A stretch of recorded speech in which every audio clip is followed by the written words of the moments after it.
يا عمري كيفك؟ شو الأخبار؟ انت حلوة؟ ከአውሮፓ ድረስ አንቺን ብሎ ነው የመጣው እና እንድታወሪው ፈልጌ ነበር። ባለችበት ሁኔታ ማጠናከር፣ ማገዝ፣ ከጎኗ መቆም ይፈልጋል። ተረዳኝ። እሷ ፈቃደኛ ከሆነች ፍላጎቱ እሱ ነው። በመጀመሪያ ሄሉሻን ስላየናት በጣም ደስ ብሎናል። ጠፍታለች እና በቻናሏ ማለት ነው። በመቀጠል ደግሞ ሰርፕራይዝ እያለ አይ እንዲ ሰርፕራይዝ እያለ ለማንኛውም እንዲ ራሱ አረበኛ መቻሉ በጣም አሪፍ ነው እና በጣም ነው ያሳቀኝ የሚያሳዝነኝም ሰውየው ማለት ነው። ብዙዎቻችሁ መቼም ስቃችኋል። አሰላሙ አለይኩም ወራህመቱላሂ ወበረካቱሁ። ውድና የተከበራችሁ ቻናል ቤተሰቦች እንዴት ናችሁ? ደህና ናችሁ ወይ? አላችሁ ወይ? እኔ ያለሁላችሁ አልሐምዱሊላህ። በያላችሁበት አላህ ይጠብቃችሁ፣ ራሳችሁን ጠብቁ። በስደት ዓለምም ላይ ያላችሁ፣ በሀገር ውስጥም ያላችሁ ሀገራችንን ሰላም ያርግልን ማለት ነውና እና እንግዲህ ሄሉሻን ዛሬ በዚህ መልኩ እንዴ ለሰውየው ነው እንጂ ለሷ እንኳን ሰርፕራይዝ አይደለም። ጆሲ ማብሮ መጥቶ ስለነበር አይታችኋል። እንግዲህ ጆሲ ደግሞ ቋንቋ ስላልገባውም እየተናደደ ነበር። እየጠቆመብኝ ነው ወደ እኔ ራፍ በለው በጣም ነው ያሳቀኝ። ስዲው ወይ ኡምር ያለ ወላሂ ግን የአረበኛ ቋንቋ እንደዚህ በፍቅር ቃል ሲጠራ በጣም ደስ ይላል በነገራችን ላይ እና ምስኪን ወይ እሱ አልገባትም። ለማንኛውም እንዲያ ፕራንክም ሊያረጋት ሊሆን ይችላል። ግን ሰውየው ፕራንክ መረድ አይመስልም፣ ከእውነቱም ሊሆን ይችላል፣ አይታወቅም በነገራችን ላይ። ስለዚህ አሁን እንደው እንዳለው ሰውየው እሷን መርዳት ፈልጋለሁ ምናምን ባለው ነገር የሰው ልጅ በእርግጥ አይቶ የሚረዳችሁ ሊኖር ይችላል። እሱ ግን የመጣው በፍቅር መልኩ ነው እና እንግዲህ እንኳን ኢትዮጵያ ያለ ሰውና ውጭ ሀገር ያለን ራሱ አሁን እንደዚህ የውጭ ዜጋ ሲባል አውሮፓ ሀገር ምናምን እንደዛ አረብ ሀገራት ላይ እንኳን ብዙም አይደል። ብቻ ግን በዱባይ ያሉ እዚህም ሳውዲም ብዙዎች የውጭ ሀገር ዜጋ የሚያገቡ ታያላችሁ ማለት ነው። እና ግን ደግሞ ኮመንት ላይ በገቡ አንዳንድ ነገር ብታዩ ብዙ ሰው የውጭ ዜጋን ማግባት ፍላጎት የለውም እና ከዛ አንጻር ያኔ ስድብ ባለው ብዙ ነገር አለውና እዚህ ጋር የእውነቱን ከሆነ እንኳን እንደው ማለት ነው አሁን ሄሉ ተናደለ። አንደኛ ለምን በግላ አላስረዳኸኝም?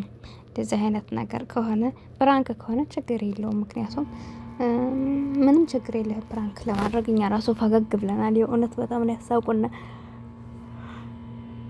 ሁኔታቸው ምናምን ማለት ነውና ልታኛ ነበር አጋጣሚና ዞር ስላየኋት እንዲ ሰብስክራይብ አይደለም አጋጣሚ በዛውም ሰብስክራይብ አደረኩት እና ሄሎን ሳይ በጣም ነው የገረመኝ። ምንድን ነው ብዬ ስገባ ጭራሽ ባለ ለአመታቶች እኮ ነው አለ ወላሂ፣ ለብዙ አመታቶች ነው ሳፈቅርሽ የኖርኩት፣ እወዳታለሁ አለ ወላሂ፣ አሐብክ ሄሉ አለ ወላሂ። ሄለን ያው ሙሪያ አይ ፍቅር የሚባል ነገር እሷ እኮ ልክ ናት። በሶሻል ሚዲያ አይቶ እንዴት አፈቀረ ምናምን ሊያፈቅራት ይችላል። ግን ደግሞ ይህ አሁን ቪዲዮ ብቻ ተከታትሎ ነው እሷን ያፈቀራት። በእርግጥ ያነ ብቻ እንዳልሆነ እንዲ መናገር አልፈለገም እንጂ ሌላ ቦታ እንደሆነ ገብቷል። ምክንያቱም ላይቭ ላይ አሁን ሲገባ ብዙ ጊዜ ላይቭ ላይ ያዩዋችሁና በላይቭ ያኔ ኮሜንት ያደርጋሉ ምን ይላሉ። በዛ አጋጣሚ ሰዎች ጋር ልትተዋወቁ በዛ ደግሞ ቋንቋቸውን ስትመልሱላችሁ ከዛ ነው እንጂ እንደው ዝም ብሎ አየሁ ብቻ ብሎ ፍቅር አንደኛ ቋንቋው የማትግባባው ሰው ጋር ይከብዳል አይደለ? ማንኛውም ሰው ቅድሚያ መግባቢያውን ነው የሚያስበውና እና ብቻ ከባድ ነውና ከዚህ አንጻር እንግዲህ ሄሉ በዚህ መልኩ ከሆነ ለምን በእኔ በውስጥ አልነገርከኝም? የማላውቀውን ሰው ይወድሻል ያፈቅርሻል ብትለኝ እረዳሃለሁ ወይ ያለችው ነበር። እንዲሁም ጆሲ ደግሞ ቤቷን አሳይተህ እንዳይረብሻት እያለ ነበረ። ሰውየውም እንዳለው ከሆነ መጨረሻ ላይ ትታው ስትሄድ አንተ ነህ ስበቡ እያለ ኤንዲን እንትን እያለ እየተናደደበት ነበርና እንዲ ደግሞ ምንም ማድረግ አይችልም እንዳለው ሄሉንም ደግሞ የሆነ የውጭ ዜጋ ላጋባሽ ቢላት ማንኛውም ይከብዳል፣ አትመጣም እንደዚህ አይነት ውስጥ እንደው ማንኛችንም አንፈልግምና ከዛ አንጻር ይሆናል። ኮመንተሮችን ደግሞ ገብቼ እያነበብኩ ነበርና አንዳንድ ኮመንተሮችን አይቻለሁና ኢትዮጵያ ከገባ ደግሞ ምን ችግር አለው? እሺ በእሺ አትዩም ወይ ምን ችግር አለው? ዋናው ነገር ኢትዮጵያ ሆኗል ምናምን ትግባባላችሁ የሚል ኮመንት አሉ። ብቻ ብዙዎቹ ብቻ የሳቃችሁም አላችሁ። ብቻ እኔ ምን ልበላችሁ እና ዙሮ ዙሮ እኔ ብቻ ሰው ሲያዝን ያስጠላኛል፣ ያሳዝነኛል ሰዎች ሲያዝኑ ማለት ነው። እና የእውነቱን ከሆነ አዝኑ ነው ማለት ነው። ግን ደግሞ እንደነገርኳቸው ዝም ብሎ ፍቅር እንኳን የውጭ ዜጋ አያፈቅርም ማለት አይደለም፣ ሊያፈቅራት ይችላል። ቢሆንም ደግሞ ኤንዲ ጋር እንዴት እንደሆነ አልገባኝም።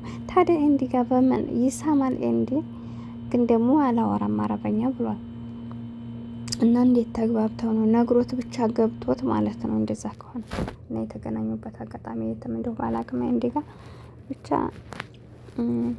ሰውየው ግን ልረዳት እፈልጋለሁ ከጎኗ ሆኜ አይዞሽ ልላት እፈልጋለሁ ብሏል። ቢሆንም አውሮፓ ሀገር እያለ ነው። እና ባለፈው ቢኒ አውሮፓ ሀገር ልከጅ ፕሮሰስ ጀምረሽ ምናምን ሲል ነበርና ስለዚህ አሁን በአቋራጭ መጣ ማለት ነው ይሄ ሰው ማለት ነው። አንዳንድ ጊዜ እኮ ምን ያሉት ይደርሳል የሚባል ነገር አለና ለማንኛውም ፈገግ ብለናል። እንግዲህ ያው በዚህ አያበቃም እርግጠኛ ነኝ። ከዛ በኋላ የተፈጠረውን ሪያክሽን ነገ ደግሞ በሷ ቻናል ይዘው ይመጣሉ። ያኔ አሁን ኤንዲ ይሰማል እንጂ ማለት አይችልም። ግን ደግሞ አንዳንድ ትርጉሞችን ቢያግባቧቸው ሊሰሩ ይችላሉ። ስራ አይታወቅም። ለስራ እንግዲህ ሰውየው እንደዚህ አይነት ወይ የራሱንም ቻናል ማሳደግ ፈልጎ ይሆን እኔ እንዴት እንደው አላውቅም። ግን ኤንዲ ፕራንክ ሊያረጋት ይሆን አላውቅም። ብቻ አብረን ያለን። ለማንኛውም ፈገግ ብለናል። በዚህ መልኩ ቢሆን ሄሉ ማታ ስላየናት ደስ ብሎናል። ግን ቀንሳለች ይውላል በጣም ነው የቀነሰችው እና ከሚዲያም ላይ እየጠፋኝ ነው የለችም። ስኬታማ የነበሩ ሰዎች ወደ ኋላ እንትን ሲሉ በጣም ነው እንትን የሚለኝ የሚሰማኝ። ለማንኛውም አላህ የተሻለ ነገር ይስጠልሁላችሁ። መወዳችኋለሁ፣ አከብራችኋለሁ። ቻናሌ ደግሞ ቀዝቅዞብኛል። ሰብስክራይብ ላይክ እያደረጋችሁ አበረታቱኝ። አብሬያችሁ የነበርኩት ሂቡና። በቀጣይ ቪዲዮ እስከምንገናኝ በያላችሁበት ሰላማችሁ ይብዛልኝ። አሰላሙ አለይኩም ወራህመቱላሂ ወበረካቱ።